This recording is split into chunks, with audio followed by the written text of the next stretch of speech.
Dikatakan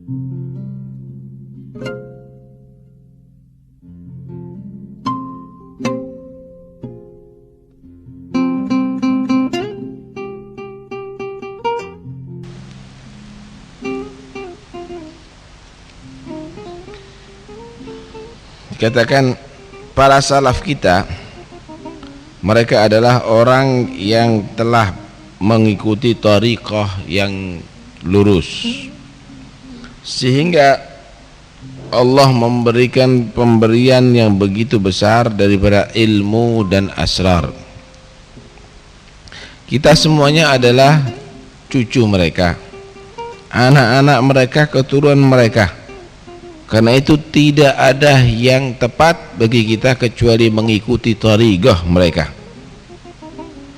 Tidak layak seorang sayyid, seorang alawi, mereka tadi itu menjadi orang yang majelas, main kartu, main karambol, bola sodok, kemudian tertawa terbahak-bahak, enggak ada. Seperti kelakuannya orang yang bodoh, tidak mengerti apa-apa. Kemudian berbondong-bondong urusannya dunia, kedudukan, jadi DPR, ngurusi fulus, terus akhirnya cita-citanya adalah cita-cita rendahan semuanya. Al-Habib Abdullah Al-Haddad telah menggambarkan, aku melihat tempatnya para habaib sendiri sudah kosong, ibarat lapangan kuda untuk berpacu, ternyata kosong, tidak ada tidak ada pasukan-pasukan kuda, tidak ada joki-joki yang memasukinya. Akhirnya jadi lapangan biasa, yang seharusnya di situ ada joki-joki yang hebat yang mengendalikan kuda, ternyata hanya sekedar lapangan yang kosong. Kamu lihat sendiri bagaimana majelisnya salafnya sendiri kadang-kadang nggak dihadiri, majelisnya dari orang tuanya sendiri kadang-kadang tidak dihadiri. Urusannya dunia, yang ada majelis-majelis lupa kepada Allah Subhanahu wa ta'ala. Habib Abdullah Al-Haddad juga demikian, merasa dirinya sudah ketinggalan daripada salafnya.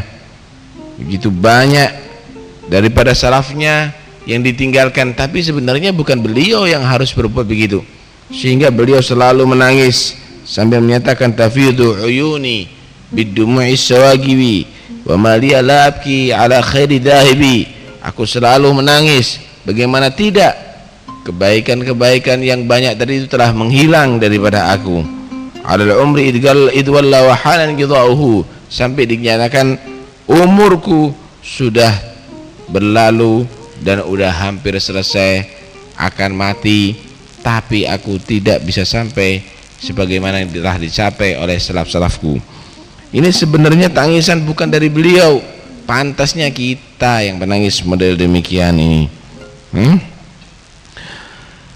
Permasalahannya kenapa sih kita ini, kalaupun ketinggalan orang-orangnya begitu, kitabnya mereka ada kan, kalamnya mereka masih ada di antara kita, kok nggak dibaca, kok nggak dibaca kitabnya mereka.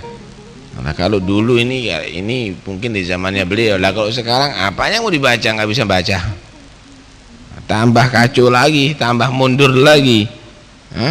Karena itu kita ini sudah jauh ya, sudah jauh dan tidak ada penyesalan sama sekali. Kita tidak mengikuti salafnya kita sendiri, kita tidak menghadiri majelisnya salafnya kita sendiri, akhlaknya kita tidak mengikuti akhlaknya salafnya kita sendiri. Padahal kalau kita mau menghadiri majelisnya mereka, kalau kita mau mengikuti akhlaknya mereka, segala kebaikan insyaallah kita akan dapatkan. Allah itu telah menjadikan segala sesuatu itu ada mata, ibarat minuman itu ada mata airnya. Ada mata airnya. Mata airnya kita ini ada, tariqat yang telah di taksis oleh Al-Faqihil Muqaddam, kitab-kitab yang telah ditulis oleh Al-Habib Abdullah bin Alawi Al-Haddad, kemudian bimbingan-bimbingan kalam mereka juga ditulis. Itu semuanya adalah mata air yang bisa kita ambil ciduk, kemudian yang bisa akan membuat hati kita seger jika kita mendengarkan kalam tadi itu, membaca kitab tadi itu. Karena itu sangat hina sekali. Ini Habib ini menasihati kepada para sadah ini ya. Sangat hina sekali seorang Sayyid Alawi Fulan bin Fulan tapi nggak tahu urusan agamanya, nggak tahu fikih, nggak tahu bahkan thariqah nasihat daripada orang tuanya sendiri. Kalaupun ada yang ngerti, amal nggak ada. Yang diharapkan khurafat semuanya, khurafat, omong kosong semuanya, nggak ada ujungnya. Tahukah kamu apa yang membuat mereka itu lupa? Ternyata koran, ternyata majalah, ternyata berita, ternyata politik, ternyata ekonomi.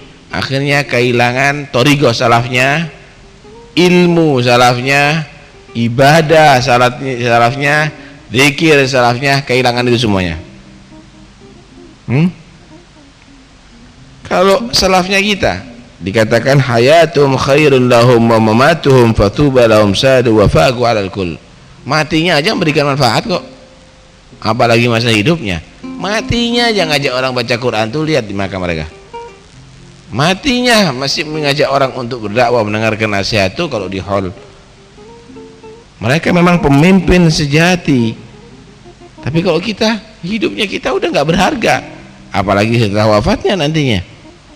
Adakah orang yang sadar dalam hal ini? Kita ini ibarat orang yang pakai bajunya itu terhiasi dengan burdilan macam-macam, sendiri kelihatan. Kenapa? Kita ini ahlul bait, keluarga Rasulullah, tampak sekali lain daripada yang lainnya, mabahirnya lain. Ibarat pakaiannya itu nggak sama dengan yang lainnya, kopiahnya lain, lebih bagus daripada yang lainnya. Cuma kita semuanya ini mahjubin. Sekarang ini kita ini tertutup. Pakaian yang bagus ditutup, kopiah yang bagus ditutup, mungkin udah diganti. Kenapa? Alhaakumut takatsur, yang ada cari dunia. Akhirnya lambang ahlul bait yang di situ ada ilmu, yang di situ ada akhlak, ada ibadah, ada thariqah, ada itu, nggak ada semuanya. Yang ada urusan duniawi dan seterusnya. Karena itu kita harus saling membantu, kita harus saling berikan semangat untuk mengikuti thariqah daripada salafnya kita. Dia nggak pantas seorang sayyid amalnya, maaf, seperti amalnya orang biasa yang ada di pasar, yang ada di jalan misalnya. Ini aib betul kata beliau, aib benar ini. Duduk misalnya, maaf, di trotoar, kemudian pembicaraannya pembicaraan murahan, bukan pembicaraan di kitab ini, di kitab itu. Gal fulan, al-habib fulan, sayyid fulan, al-allama fulan, enggak ada gitu. Pembicaraan yang tidak berarti sama sekali. Karena itu tidak ada satupun yang mengingkari ini semuanya. Karena itu kita bertawassul kepada para sadaf, mudah-mudahan mereka kembali kepada thariqahnya kita semuanya. Ini sebenarnya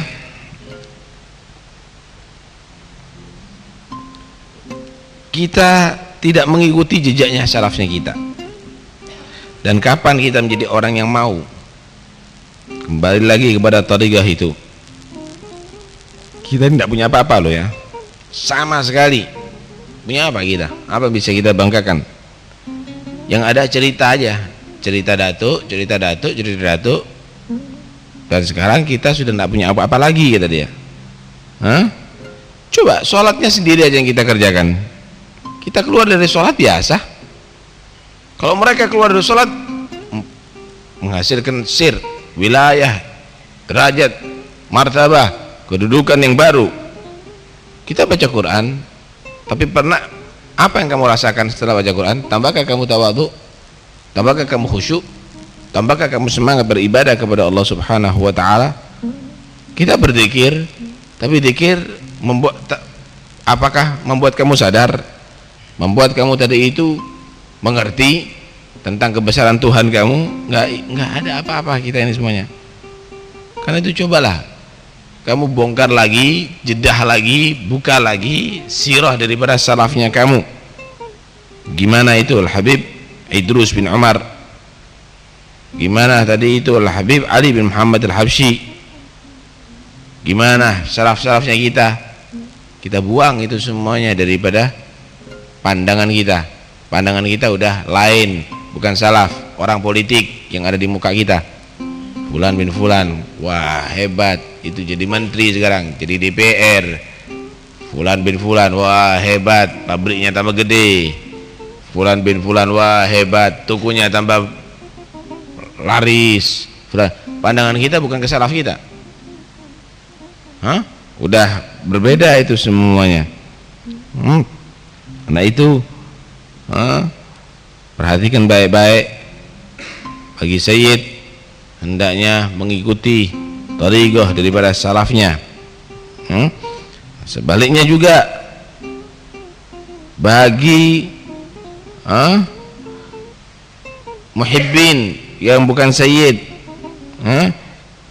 kamu harus syukur Ahlul Bait masih ada di sekitarnya kamu. Mereka itu adalah aman fil ard, sebab aman ada di bumi. Wasafinun lin najati ida khifta min tufani kulli ada. Itu ibarat perahu Nabi Nuh. Kalau kamu naik ada di situ, insyaallah selamat dari banjir besar. Kalau enggak pasti tenggelam.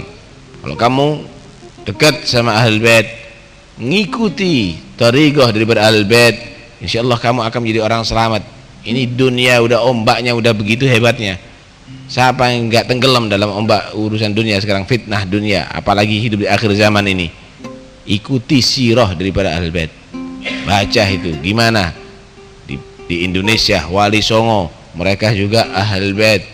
Bagaimana dari Pasuruan dididik Habib Hadi bin Shadiq bin Syekh Bakar, Habib Alwi bin Segaf, Habib Ja'far, mereka juga Ahlul Bait. Bagaimana mereka tadi itu datang kepada kita untuk mendidik itu semuanya. Jangan ditinggal, akhirnya ngelantur jadinya, jadi ulama akhirnya urusannya lain kalau nggak ikuti Ahlul Bait. Yang dibahas nanti akhirnya partai politik macam-macam dah. Nah, ikuti thariqah daripada mereka kalau ente kepingin menjadi orang yang selamat wa muhibbin. Dan beradablah terhadap mereka. Kalau kamu punya hajat, mereka para habaib juga punya hajat, tapi kamu harus ketahui hajatnya mereka satu, ingin mengajak kamu semuanya bergabung sama datuk mereka, yaitu Muhammad Rasulullah sallallahu alaihi wasallam. Kemudian dikatakan di sini, hati-hati kamu dengan pengaruh setan yang ada di hati kamu semuanya. Setan ini kadang-kadang membuat hati kamu itu merasa apa ya? Kenapa anak harus hormat? Kenapa anak harus cinta? Sama-sama dengan anak, sama-sama manusia. Setan ini yang membuat kamu akhirnya membenci kepada mereka, dan ini adalah berbahaya sekali. Membenci kepada mereka itu berkaitan cintanya kamu dan bencinya kamu kepada datuk mereka Muhammad Rasulullah sallallahu alaihi wasallam. Mudah-mudahan kita semuanya dijaga oleh Allah Subhanahu wa taala. Kita enggak mau yang sayyid maupun yang bukan sayyid enggak mau lepas kendali, lepas tali hubung kita dengan Nabi sallallahu alaihi wasallam. Karena itu semuanya harus husnudzan dan memperkuat i'tiqad masing-masing. Yang sayyid kembali lagi ke tarikatnya datuknya, yang bukan sayyid tetap kamu menjadi orang yang kuat cinta kamu terhadap ahlul bait, husnudzan kepada mereka. Dikatakan di sini, ini lihat, ini gambarkan bagaimana husnudzan terhadap guru mereka ya, husnudzan terhadap salaf. Sayyid dulu itu kalau sudah dikatakan irmi nafsak min ra'sid dar, turun, loncat langsung, enggak bagi mikir, enggak apa-apa dah, enggak, itu langsung loncat. Ini gambaran bagaimana mereka tadi itu saking nurutnya, saking nurutnya. Lah kalau sekarang udah jelas jalannya, udah diatur begitu, nggak nurut masih, malah kadang-kadang bertentangan, dikritik salafnya. Koyok-koyok dia itu sudah lebih alim, padahal baca Qurannya masih karat-karit, kadang-kadang nggak ngerti apa-apa, kadang-kadang khalas pembahasannya sudah, salafnya baca Bukhari, dia sok ahli hadis, mengkritik Bukhari itu begini itu dan ini baca aja nggak, masih kacar-kacir, kasih kitabnya masih kacar-kacir, dia nggak tahu apa-apa. Jadi ini bukan ulama kampungan, ulama warungan ini. Duduk ada di warung, nggak pernah baca kitab, nggak pernah belajar, kemudian dia tadi itu langsung jadi alim. Jadi orang-orang yang demikian ini udah sia-sia begitu lah ya, umurnya udah dibuat sia-sia lah, dia belajar benar, malah dia tadi itu ngikuti thariqah salafnya, dia malah menjadi penggebos daripada salafnya sendiri. Ini bodohnya setengah mati orang yang demikian ini ya, macam-macam lah musibah yang macam-macam ini semuanya. Kenapa? Kena sok nggak tahu posisi dirinya sendiri, penempatan dirinya sendiri nggak tahu. Seharusnya orang yang bodoh itu tanya sama orang yang pinter, ini enggak, orang yang pinter mau dibudui sama dia. Nah akhirnya begini nih jadinya, nggak ngerti apa-apa. Allah, kalaupun dia mau belajar Safina masih belum ngerti, masih ngajari huwahumahum lagi, nggak ngerti bahasa Arab, dia nggak ngerti apa-apa. Omongannya sudah ngeritik Bukhari, ngeritik Syafi'i, ngeritik itu, ngeritik ini, kemudian dia sok menampilkan diri menjadi pecinta ahlul bait. Kenapa kok tidak Fatimah Zahra, ahlul bait itu dan ini siapa? Kita nggak mengerti, kita ditutupi kata dia sejarahnya. Nggak belajar kok dia, kok ditutupi. Inti yang tertutup, inti memang nggak belajar. Kapan inti hadir di majelisnya salaf? Kapan kamu dengarkan ini? Kapan kamu baca Ihya? Kapan kamu menghadiri majelis khair? Nggak ada. Dia yang jauh kok, bukan ditutupi, inti yang jauh. Inti nggak ngerti apa-apa.